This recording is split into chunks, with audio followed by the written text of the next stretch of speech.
Hello everyone! So this is Gerald Penele. So this time, tuturuan ko kayo kung paano magbayad sa Kaiser gamit ang online bank transfer or pwede ring bank deposit.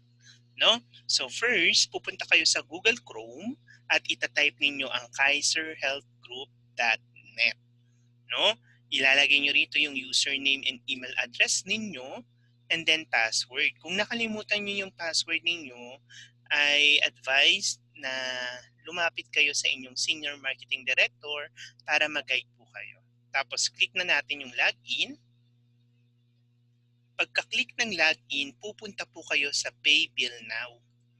No? I-click nyo po yun at dadalhin po kayo sa payment options. No? Payment amount, editable po ito. No? Pwede nyo po yan i-edit. And then, ito po yung mga payment options na pwede nyong gawin. BDO Bills Payment, panoorin nyo po ang aking video dyan. Palawan Express, Money Remittance, Bank Deposit, Online Bank Transfer, Debit Card, Credit Card.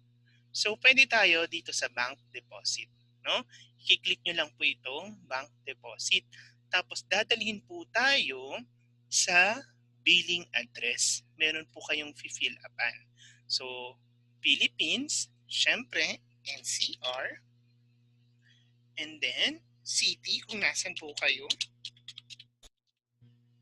then address ninyo,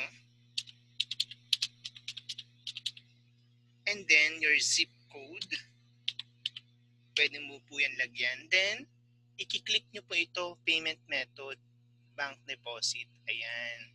Tapos, click nyo po next step. So, dadalhin po kayo this time sa please choose. Anong choose po ito? Kung anong bangko kayo magde-deposit. Sa Banco de Oro ba, BPI, Land Bank, Metro Bank, Philippine National Bank, RCBC o Union Bank. So, in my case po, Banco de Oro. Ayan. Tapos, i-click nyo po yung select. And then, ayan, meron na kayong instruction, no? Mahalagang basahin nyo po ito, lalo na yung account number, yung account name, yan, tapos yung amount, no? And then, huwag po kayong mag-alala kapag hindi pa kayo nakakapag-transact, no? Kasi pinapadala rin to ni ePay sa ating email, no? Pare-parehas po yan. Sa number 1, i-click nyo po dito yung click here to send us the proof of payment for verification, yung kopya ng receipt. Kaya mahalagang pinipicturan po natin kung bank deposit po tayo or kung online bank transfer naman, i-screenshot po natin yung email ng bank sa atin. No? So, i-click na po natin yan. So, dadalhin na po kayo sa payment upload. So, since Banco de Oro tayo, ito yung account deposit niya, mahalaga po yung date and time. So, saan nyo po yan titignan? Titignan nyo po yan sa copy ng receipt. Kung bank deposit po kayo, ganito po ang makikita ninyo. Kung bank transfer naman po, nandun po yun sa inyong email. So, mahalagang sundin kung anong date nyo, kung kailan yung dideposit. Ako is July 16, and then time. So, just take note, no, 24-hour format.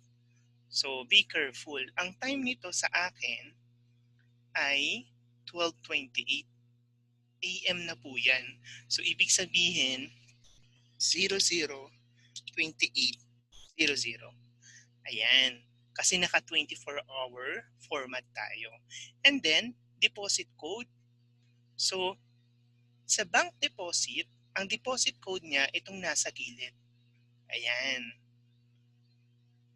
Kapag online bank transfer tayo, saan yung kanyang deposit code? Actually, ako po nilalagay ko po yung reference number po. Ito po yun. So, ilalagay nyo po yun doon. So, nag-type na po ako kanina. Kokopyahin na lang po natin. At ipipaste. Ayan, pinis na po natin. And then, amount paid, 2941. Mahalaga po na eksakto ang ating binayaran. And then, select file.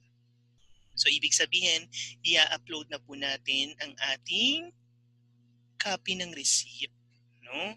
Ayan. And then, antayin nyo pong lumitaw ang picture. No? Yan. Pag lumitaw ng ganyan, i-click nyo po yung submit. Pagka-click ng submit, may lalabas po. Antayin nyo po yun. Ano yung lalabas? Ayan. Your payment is under verification. It will take a few banking days to confirm your payment. We will email you once the verification is done. So normally, mga 3 to 5 days ang verification niya. So may makukuha kayo or matatanggap kayong payment approved. No? And then, sa ating Kaiser portal, upon approval of our payment, antayin po natin ang 2 to 4 weeks kasi manual po yun na inilalagay. No? So, kung may tanong po kayo, paki-comment lang po sa baba and then you can contact me. And also, thank you so much for tuning in. So, this is Gerald Beneles na laging nagpapaalalang mag-aral, magplano, mag-ipon, mag-invest, mag-enjoy. So, God bless you. See you sa next training. God bless.